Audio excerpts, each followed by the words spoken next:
Hi everyone, welcome to another episode of The Teacher's Point of View. Really excited to have this superstar of a lady over from Finland on the podcast in this episode. Pirjo, you've obviously had quite a remarkable career and obviously there's a lot going on in Finland at the moment, isn't there? I mean, but could you just start off with kind of introducing yourself and your time in teaching and kind of what's going on in sort of your world at the moment?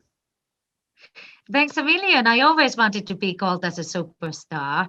I think all teachers are rock stars, especially now with the COVID-19. I mean, it has changed many things globally, not just in Finland. Who am I? I started my studies. I got a bachelor in social care, and but I started to emphasize education because I thought that the prevention is my way of dealing with the world. So I thought that the education is the best way to try to get the negative snowball to go uphill rather than downhill. And what else? I've been teaching like for a million years, so I'm a dinosaur in the business, and I've been. I was really lucky to teach in a European school in Brussels also in the English section. So I learned a lot in there.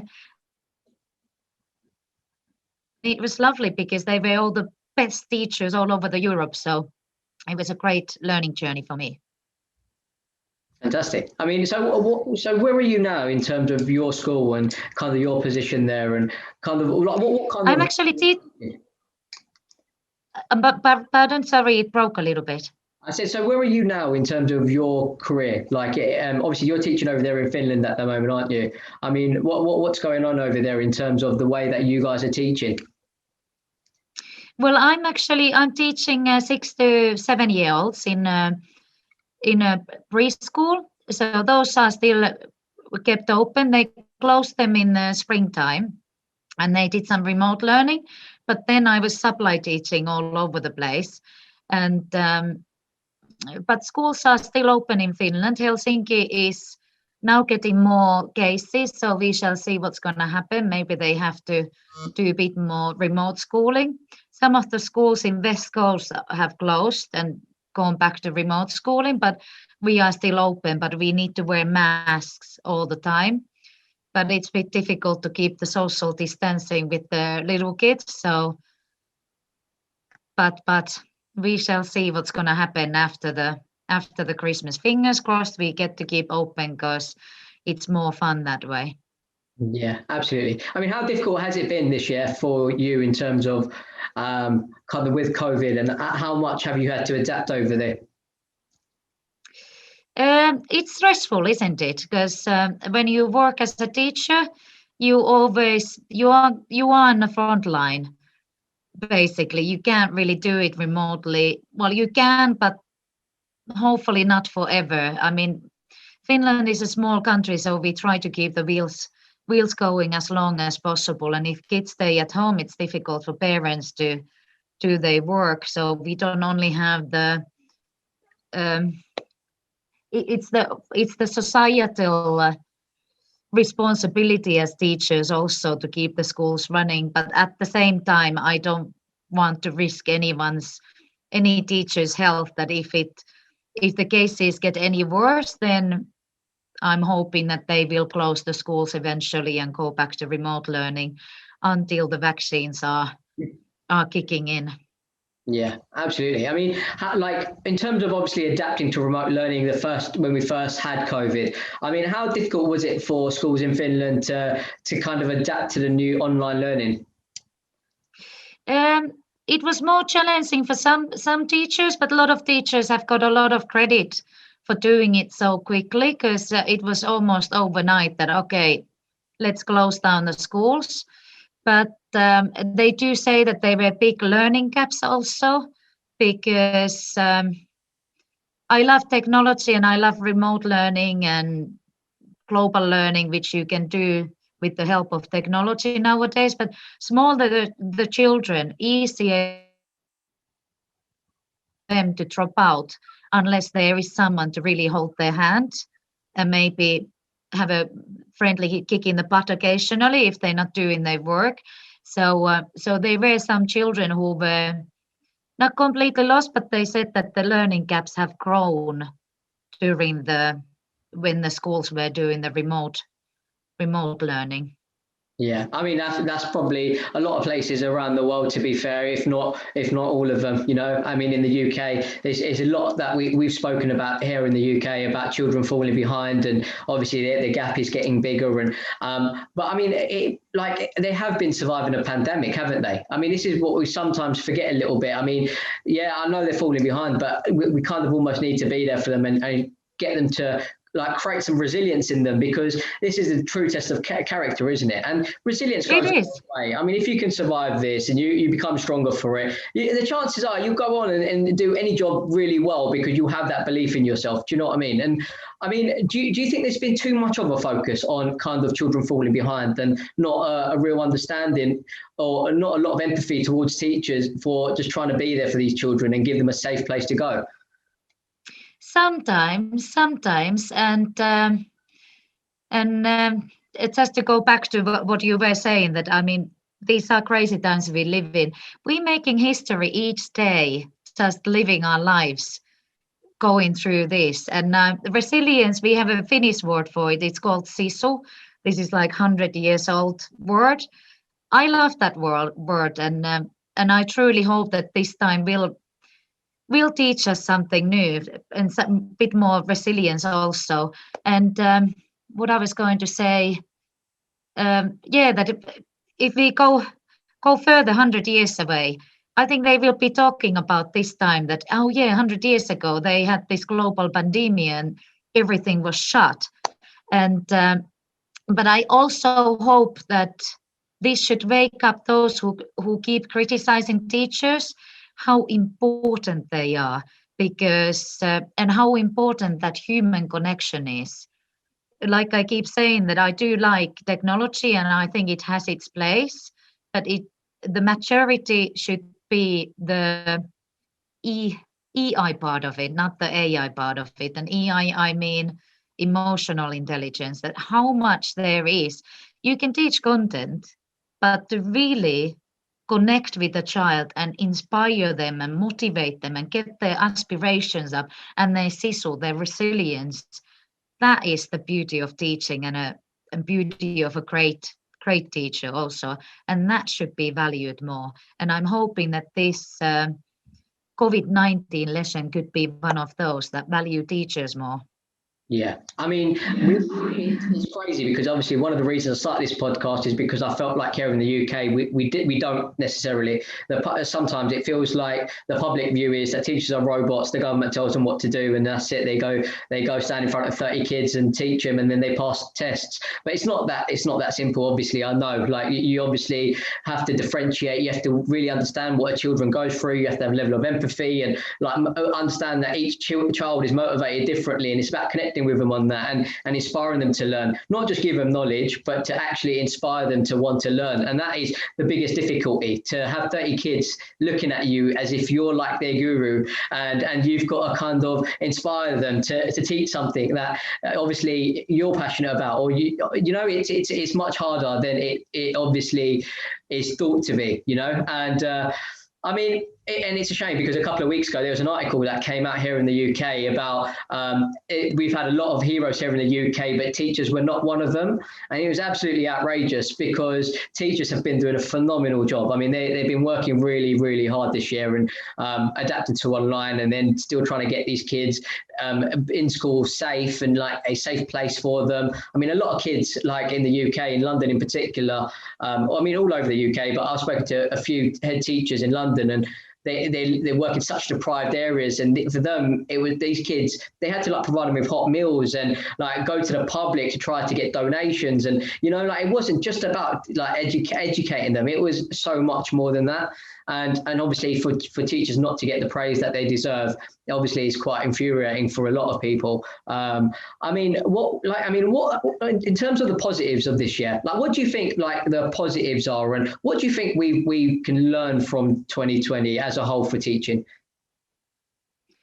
Well, I'm hoping that it will increase global learning. I love like before we started this, we were talking that there's so much we can learn from each other, that since more teachers, they were forced to teach remotely, that maybe they found new tools and new ways to connect with other teachers too, because they had to find and cover content remotely. That I'm hoping that could increase a little bit more, because I think there's so much more.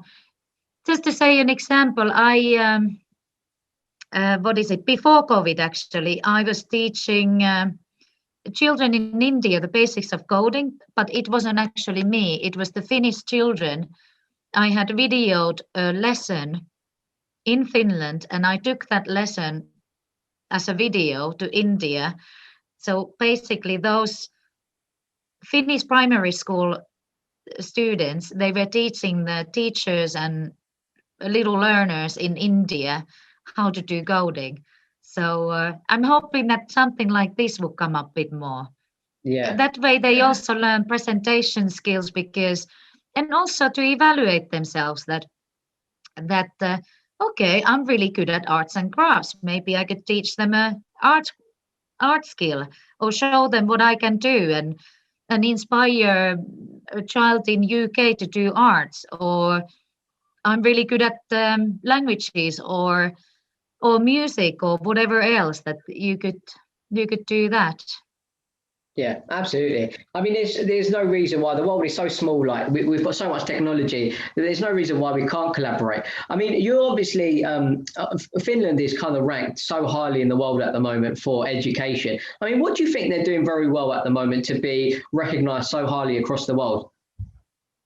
I think it's mainly the creativity part of it, because most of Finnish teachers, we don't really do ranking of schools, or some of the teachers, they find it even a little bit stressful to be at the top, because then you sort of under the magnifying glass.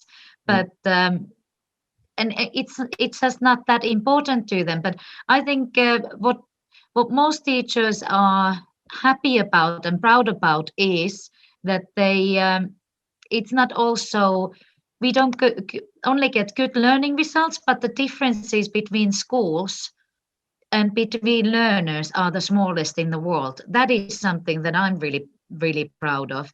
And also the ways we get there. We don't prep children for the test.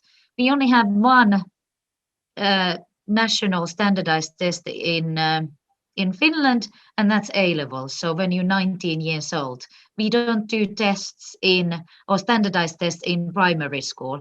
Of course, we do tests, but they are tests that teachers choose for their class. That, okay, we've done this and that in maths, now let's test if they've done it or if they covered it, and then we move on.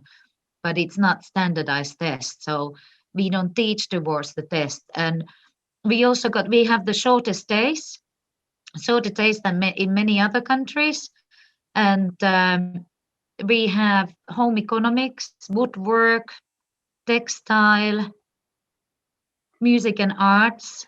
I was really sad to meet one teacher from, I'm not going to even mention the country, but that I was looking at the lesson plan for the day or weekly plan, and I was just like, there's no music or art.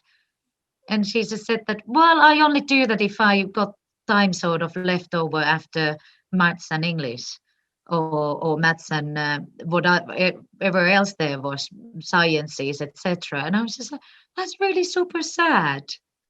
So I understand. I mean, academics, they are super important. Like I mentioned to you earlier, kids need to have their own Google database in their head. Otherwise, they won't be even able to Google it, because they don't have enough comprehension to find the keywords that you need, or to understand what the Google is giving them the answer. But at the same time, come on, they're just kids and they need all of it. And we might also lose a great artist if we don't find those ones too.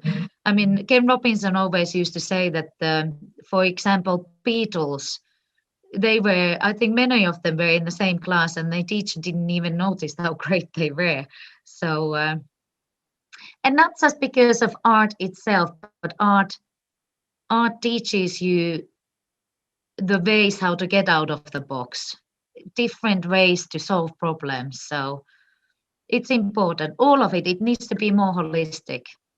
Sure. I mean, I think one of the things I don't completely understand is if you don't have centralized exams, I mean, how do you like measure how well a student is doing? Because obviously you're doing it on teachers' perception. So, I mean, how can you quantify that, or how can you like put that in measurements so to compare how well children are actually doing across the country? Sample testing. There are some sample tests to measure, but it's not the every school and not every student. So it gives you some sort of idea how it's going.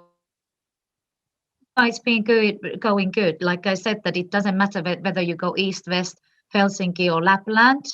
You don't have to do school shopping because you know that the nearby school is as good as the one in 10 kilometers away.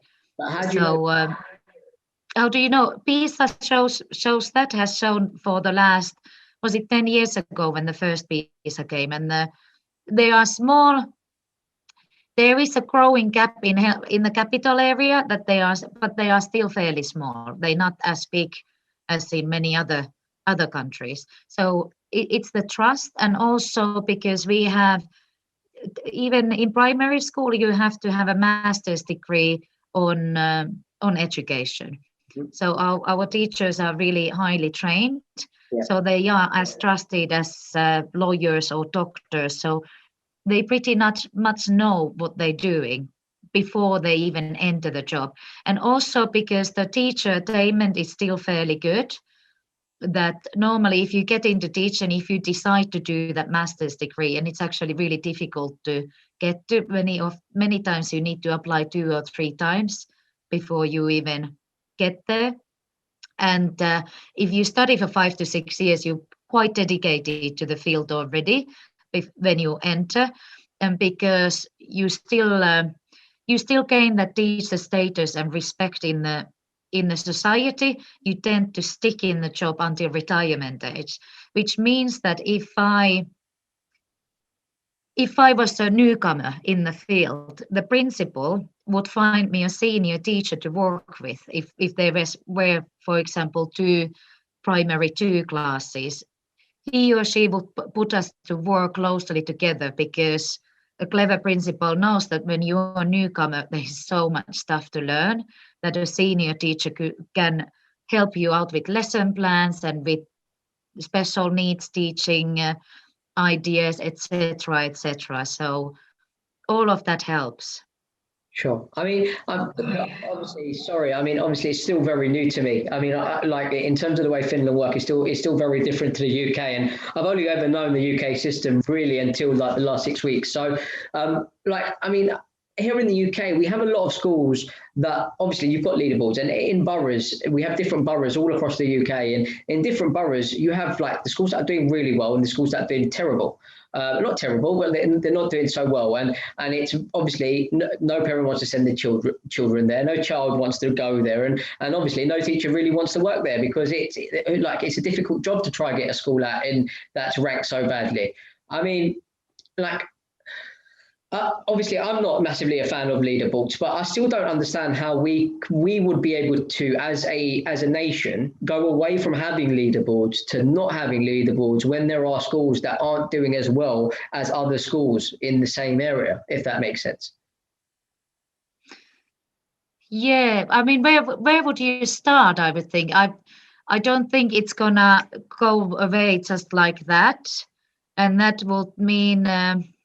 I think the first step is to just talk about it more and more and more, inform and really put the pros and cons. That I understand a lot of people, like some principals in India were saying that, well, if I don't test the kids, how do I know how the teacher is doing?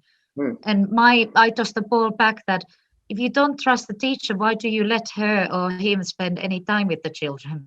Basically, that is the test going to measure enough for you to be certain that this teacher is actually really good at her job or not. But we need more people like Ken Robinson to really pinpoint why is it important that we don't have so heavily invested on ranking schools? What are the cons about the story? Why is it so important that we would allow teachers to have a bit more freedom to actually teach and not prep kids for the tests? And it's very cost. I mean, Finland is also very cost effective because we don't have all the standardized tests and inspectors. We got rid of the inspectors about 30 years ago, and all the prepping material. It's I don't know what is the UK expenses on the test, but I know that in US testing industry makes more profit than NHL, and it says a lot. So if there isn't a lot of money in education sector very often gets cut. Why is the money spent on tests and not teachers? I mean, here in the UK, the exam industry is worth £4 billion. So it's a lot of money. It's a lot of money. And you're right. I mean, where is that money going? Why is it not spent on the actual education system, and why is it not being transferred? I mean, that we could talk about that all day long. But I mean, what I really want to learn from you is how we can focus on trying to move away from leaderboards. But I mean, so you cut out inspectors 25 years ago, you said 30 years ago. Is that right? Over 30 years now. I mean, what do you think the reason was that you kind of got them to, you cut them out in Finland?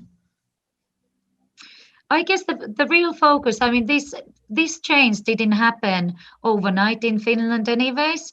Sometimes I hear the argument that, oh, you got the good education because you got the money for it, which is like, no, it's actually one of the most cost-effective system in the whole world. And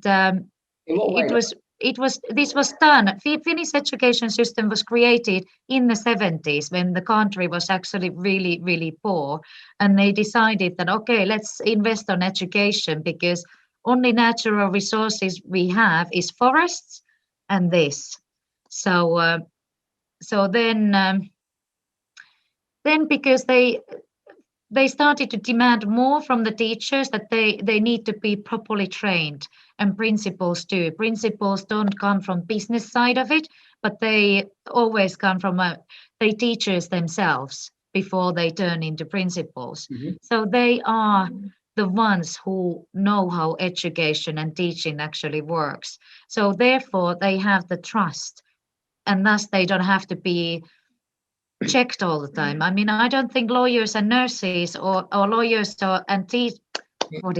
lawyers and doctors get tested all the time what they do, because people trust that they are highly trained professionals. So I think that's where it comes. But if the teacher attainment is 1 to 5 years, it becomes that, oh, we need more teachers in so that we have enough teachers in the field. Then I think you start to do, well, how do we know that they're doing their job if they just come out from the university? Oh, I know, let's keep testing them.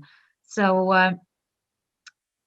I think the focus should be, how can you have such a good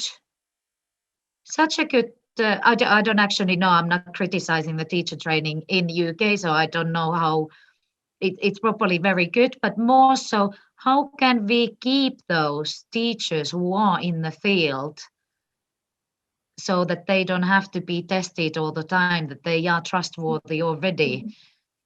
Not really certain if I get to the point, but my point is that invest in teachers and the rest will follow, and then get rid of the testing, or at least have a little bit less of it and invest on teachers' well-being, and not just initial but continuous training, and maybe try to uplift the status. Like maybe there needs to be more talk about, well, what you're doing at the moment is that, what is teaching actually? I hate the idea when people think that, oh, what they need is just a teaching manual with the nice books and how to teach phonics and and calculation, and that's it. Anyone can do it. And like we discussed earlier, that teaching is never like that. It changes every year with the kids in your class. You need to do a lot of continuous assessment, like, okay, my kids love this seems to really work with them, that okay, today they're not really learning, that it's too demanding, I need to do something else to get to the point. So maybe there needs to be someone who is really saying what teaching is, and also that what can be measured with these tests, that is that only what parents want, or should there be more? I mean, look, obviously, it's difficult, isn't it? Because before I've started to have these conversations, I wouldn't have known the wiser, like, so a lot of parents wouldn't know any better. Do you know what I mean? So it's very difficult for parents to challenge something they don't know about, and I think. Yeah. In the UK, it's just always been the way, and I think especially when, like for example, my parents weren't born here in the UK, but they've come in from places where maybe the education isn't here as good here as in the UK, and they really they find the education system that is amazing. So why change it, And there's a lot of people that have come from abroad here in the UK that probably feel very similar, but. I mean, it does obviously, in some respects, it does focus very much on centralised exams and leaderboards and Ofsted rating. And I mean, I think there is this breakdown in communication between the people that have power and actually what needs to happen in the education system. Because I've spoken to many head teachers and a lot of teachers that have autonomy from their senior leaders, or the head teacher gives autonomy to their teachers because he trusts in their staff or she trusts in their staff, But it's not across the board, and it's obviously not from the powers above, otherwise there wouldn't be leaderboards and there wouldn't be Ofsted. But I think obviously I mean, I don't know how it works in Finland, but you do 1 year of your master's to become a qualified teacher, and then you're kind of put through an induction year in your first year of teaching, you're given support, you're given a mentor, and they support you. But obviously, like you said, the teachers are still assessed constantly. I mean, obviously Ofsted comes in for 2 days every few years and test them. I don't know what they really find out in those 2 days about the school, but that's another conversation.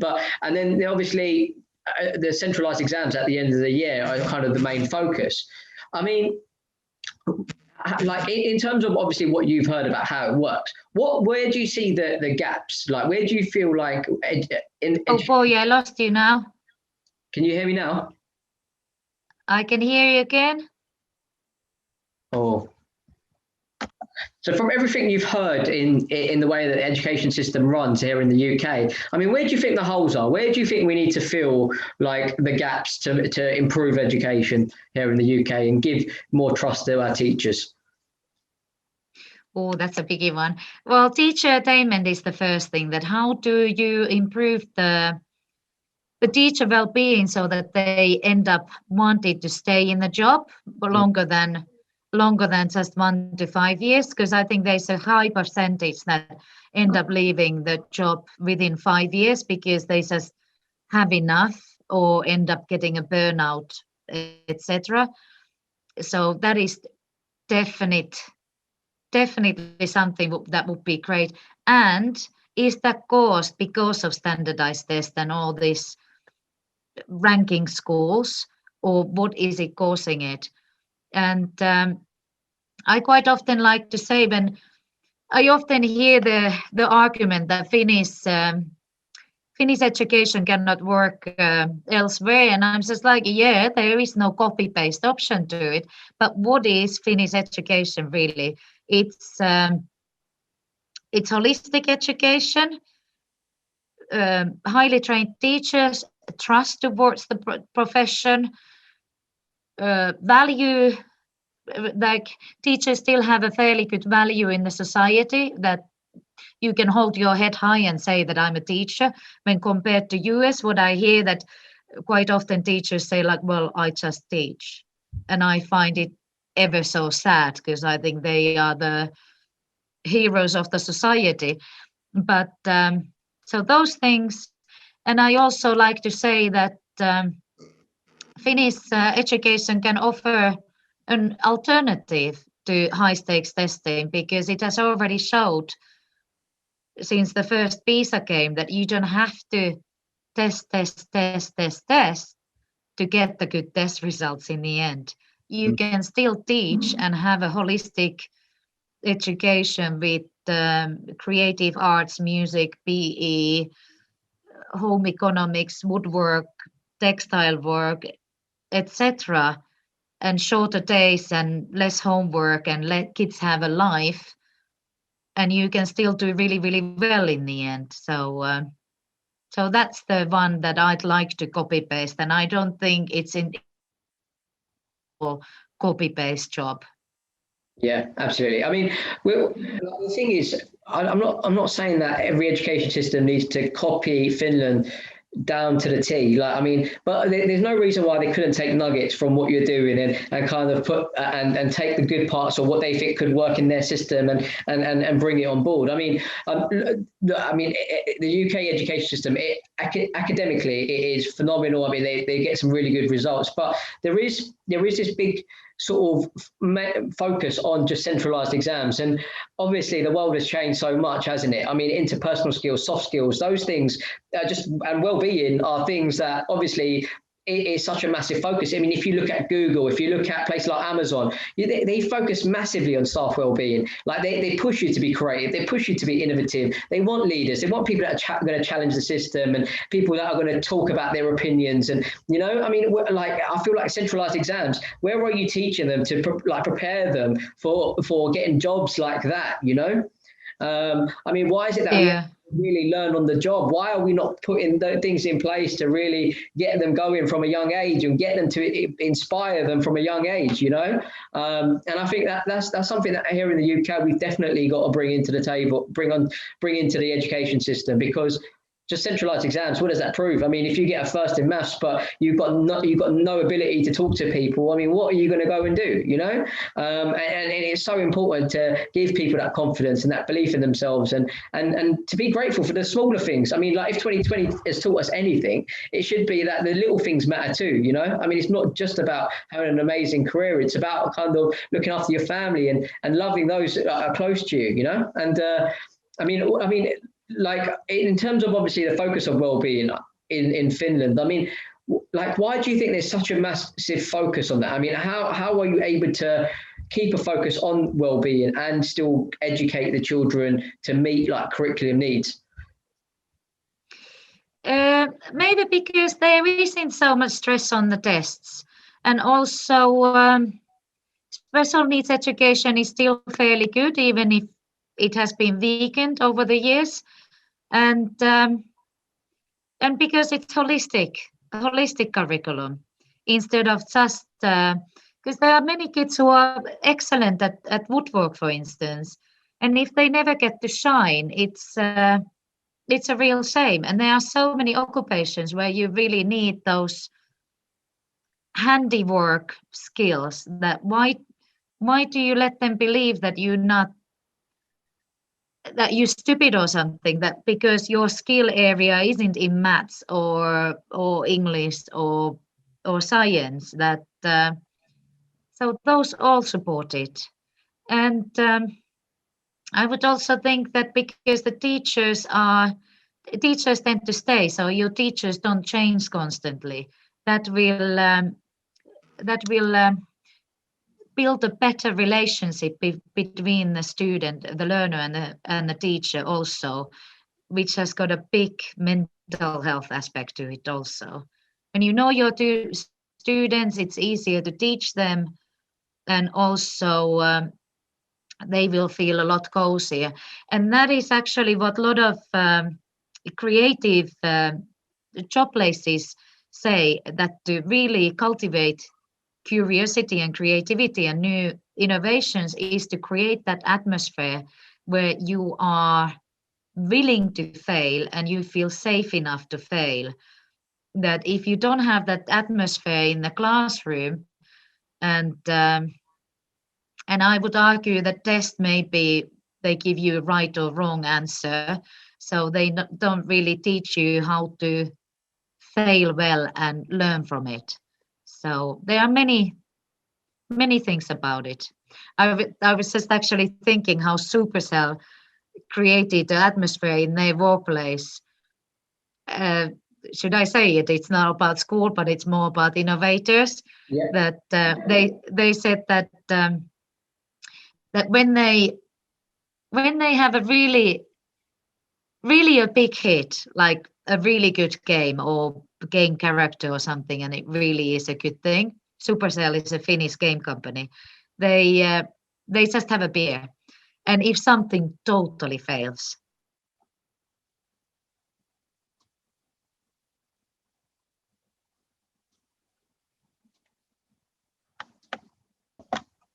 okay. Yeah, so what I was saying that Supercell, I love their simple idea, and it also clarifies how important it is to have a safe environment to fail occasionally. A lot of scientists and innovators, they failed many times before they got to where they wanted to be. So it was a lovely example. They said that when they create a new game and it's a success, they just have a beer.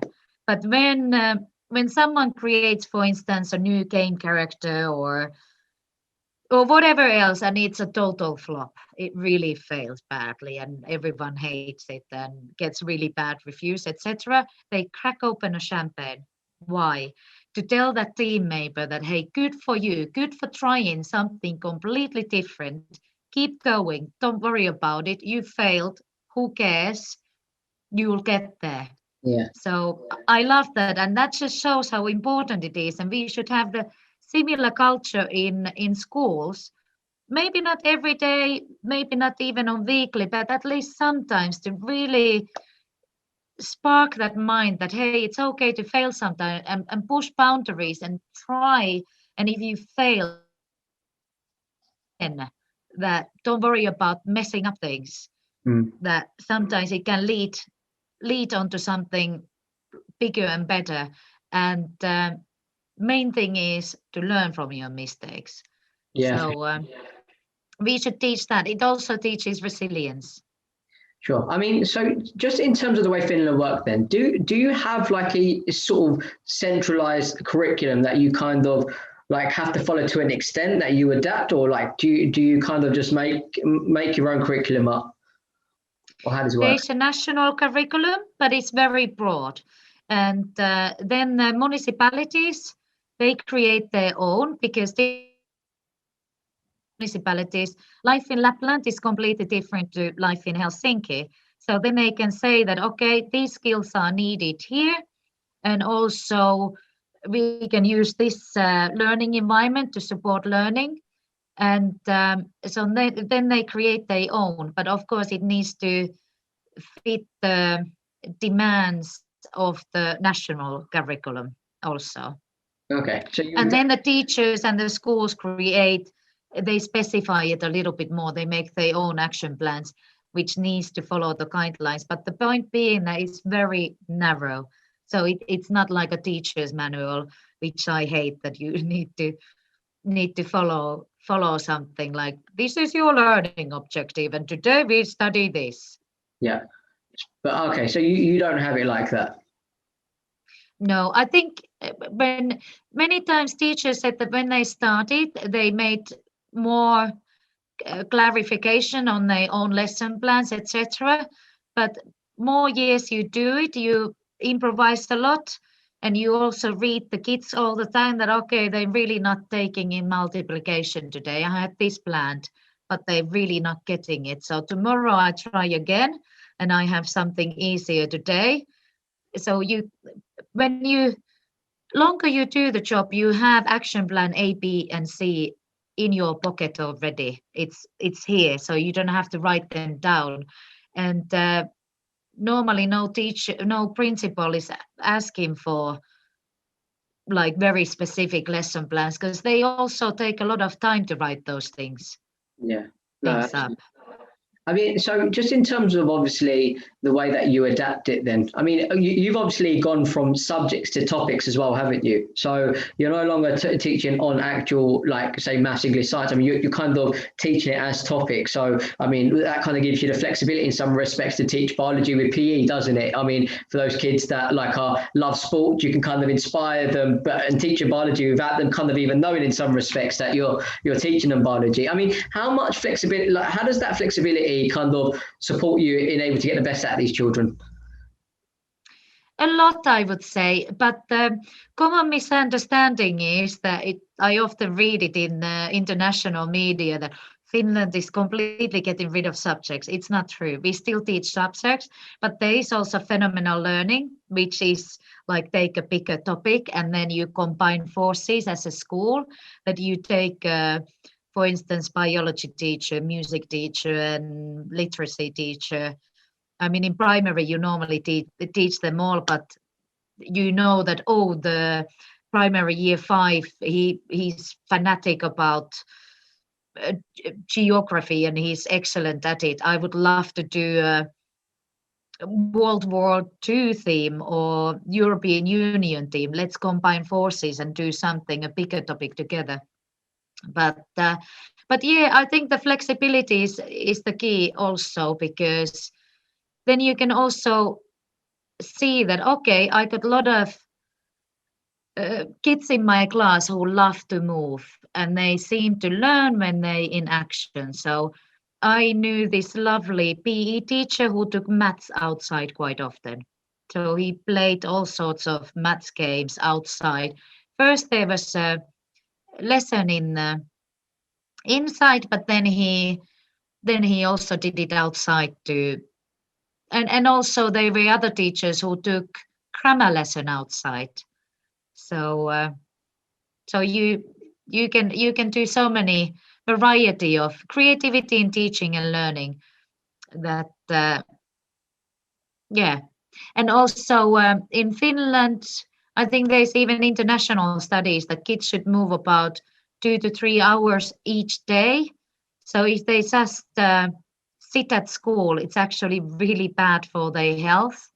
And I'm thinking of kids who got, for instance, ADHD. If they don't get to move, what is it doing for their learning and their focus? So they can let some steam out by running to the next task, etc. So yeah, to answer short answer to your question is that yeah, of course it changes things.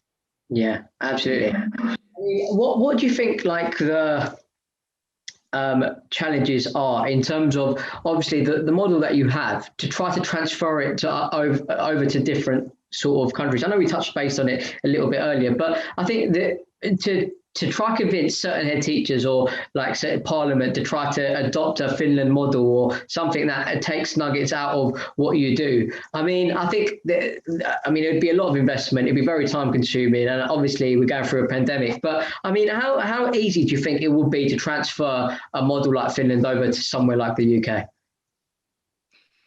In the end, it will be easy, but it's more so that are people willing to do, and I think you would need to do a lot of prepping and planning and convince parents why it is important. When them on your side, and it would be easier. But like I mentioned earlier, Finnish educational system wasn't born overnight. It was created in the 70s and it slowly grew. What was my point being?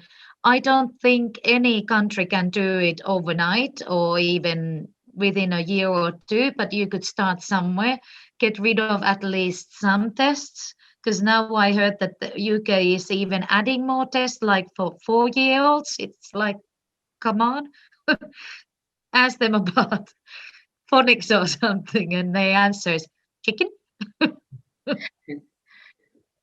No, I'm sorry. It's been a long day anyway, but it just makes me giggle a little bit. Like, seriously, what are you measuring here? 4-year-olds. Come on. She was born 4 years ago. What does she have to know? when you're 4. But yeah, you can still see some, but I mean, anyways. But What age do you start testing have them? at least, pardon? What age do you start testing them then? A levels. Fair Standardized test is A levels. Yeah, fair enough. But of course, I mean, when you're the kindergarten teacher, for instance, you do more continuous testing, but it's not really like, can you draw a circle? Do you recognize letters or something? It's 5 and 6-year-olds. They start to get to know a bit more letters and maths, but normally the joke is that Finnish kids are illiterate before they go to school. With some of the kids learn to read when they're in preschool, but they don't have to. And preschool in Finland means 6-year-olds. You start formal school when you're 7, but still, I think it was by the age of 9 or 10, they reach the same level than the ones who start reading when they're 4. And their motivation tends to be better, and their comprehension of language tends to be better too. So there's plenty of evidence to show that let kids be kids, let them have childhood, and enjoy school a bit more too. Yeah, absolutely. I mean, like in terms of between the government in Finland and the teaching profession, I mean, what is the communication like? I mean, how effective is the relationship between the two parties? Government and the teachers, or the national teacher union, or what do you mean? The teaching profession as a whole. I mean, like, is there a lot of support given? I mean, how much of decisions are made from the government, or like, I mean, what is it like in terms of communicating between the two parties? I think politicians still let teachers teach, which is good.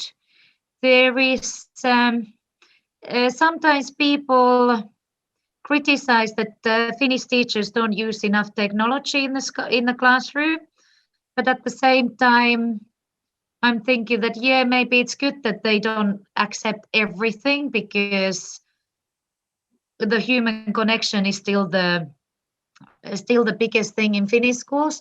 But do they really?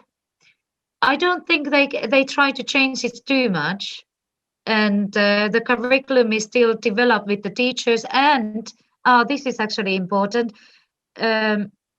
Finnish national curriculum changes every 10 years. It doesn't change every year. So in that sense, the politicians don't really get to change every year, like, okay, the focus will be this that year, and teachers are manically trying to reach the targets. But of course, whether they cut or invest is down to government. And recent years, there have been too many cuts, and teachers are starting to get really frustrated about it. Like, come on, we have an excellent racehorse here. We have a lot to thank for our education system. I mean, Finland. Finland's innovation index has been one of the best for recent years, but it's not going to stay that forever if the education system doesn't stay strong. Yeah. So in that sense, I would wish that the politicians would understand that they shouldn't take it for granted that we have a good education system, but it's not going to stay like that forever unless they start investing in it. Yeah, absolutely. I mean, that's any education system around the world, isn't it? I mean, you need to invest in it. Like, what we got to understand is that the future of the world depends on the future workforce, and those kids that you're teaching now are the future workforce. You know, I mean, it's important that the teachers the right tools and the right support to be able to get the best out of these kids and make sure that we have a better world for the future in terms of technology and innovation and creativity and just a great workforce, but also just to be better people. You know, I mean, I think like in this 2020, I think what it has taught us is that we need to give more love, appreciation, gratitude to the smaller things in life. You know, like, it's not all about just having these fancy lifestyles or getting these amazing careers. It's about kind of being good people as well. And I think that definitely needs to be incorporated into what we're teaching our children, because we want a better world for the future, don't we? We do. And I mean, COVID-19 has already showed us also how tiny this ball is and how connected we are. I mean, the speed that it went around is amazing. I mean, I already knew, and I always talk about it, that it is a tiny ball that we live in. Yeah, absolutely. And I would hope that this will make our kids a bit more informed and ethical global citizens. And I think it also changed me as a teacher. I never been just a teacher. I always wanted to build up a relationship, and I feel that I'm a better teacher if I know the kids better, and if they. I also say that they listen to you better if they love you at least a little bit. We call it pedagogical love. It's not only a lovely thing to do, but it's a clever thing to do as a teacher. That it's easier to discipline the class if they respect you. Yeah, And I don't mean respect as an authority, but because they look up to you and say that, okay, I think she's really actually trying to do her best. And it's lovely to see how well the kids read me. I mean, I'm not always on my best mood and 100%. And then they come and give me a hug. So it's lovely. But I think COVID-19 made me even more sensitive teacher, because it just showed to us that we only here for a short time. So let's make the most of it while we can. And also, I mean, it's teaching is a great thing. I like to enjoy having those kids around me. And when I actually teach, even if I wear a mask, I quite often forget it, and I forget the existence of COVID-19, because kids don't think about it and they just live life as it always has been. I mean, sometimes someone has been tested and they talk about it, but they don't really understand how severe it could be. So yeah, absolutely. so enjoy. What my message is, that enjoy being a teacher even in these times. They full of energy and full of beans, and I think we need to learn more from them how to enjoy life. Yeah, absolutely, absolutely. I mean, we'll leave it there. Obviously, we've covered quite a lot today. I mean, is there anything that you'd want to get off your chest before we finish it for today? I don't know, we covered quite a bit, so maybe when you publish this or something, maybe there's something else I'd love to say. But at the moment, no, I think we covered quite a lot. Yeah. This was lovely. Thanks a million. No, I mean, it was amazing having you, and it's nice to hear a different perspective on education, and that's what it's about, isn't it? It's about collaborating and trying to move education around the world forward, and it's about trying to give every child an opportunity to succeed. And why can't we? It's a small globe. I mean, technology's advanced so much, as we've said, so why can't we learn from each other, you know? But yeah, I really appreciate you coming on and giving me some of your time. I know it's dark and miserable over there as well. It's over here, so I'll let you carry on with your evening, and yeah, I mean, let's keep in touch over social media. Lovely. And let me know when you publish it, and I can publish it also. And it's just nice to see it again. Yeah, absolutely. Thanks a million. It's lovely to think about it yourself. That's why I started to do what I do, my ALO Finland courses, because it actually started in Brussels, and everyone kept asking me that what's the secret, and I'm just like, well, I don't know. I can't put my finger on it. So this is how it started, and every time I talk to someone else, they give me a new perspective, not just on Finnish education, but what learning is wherever you go. What are the similarities and what are the differences, challenges and pros and cons? Yeah, absolutely. And that's how we're going to challenge and ask the right questions, aren't we? And it's just about challenging the system and growing and evolving. I mean, like we said, education is fascinating and interesting concept. I mean, we're always learning, and that's the beautiful thing about education, that you're always learning, and it's on a journey, and it's constantly evolving, and it's beautiful to watch. I mean, I feel like I'm on this journey with education at the moment, and I mean, it feels like it's on the brink of a revolution in some respects, and it's about to explode into this amazing thing. Not that it's not already, but it's just on the verge of kind of becoming something. Or about to go on this journey. I mean, I feel like it's on its brink, and I'm just so glad to be a part of it, really. But yeah, thank you for coming on and sharing your views and your experiences. And yeah, I mean, like I said, let's keep in touch. Let's do that. Let's do that. Hey, thanks a million and Merry Christmas. Merry Christmas. Have a good New Year's. Thank you. You too.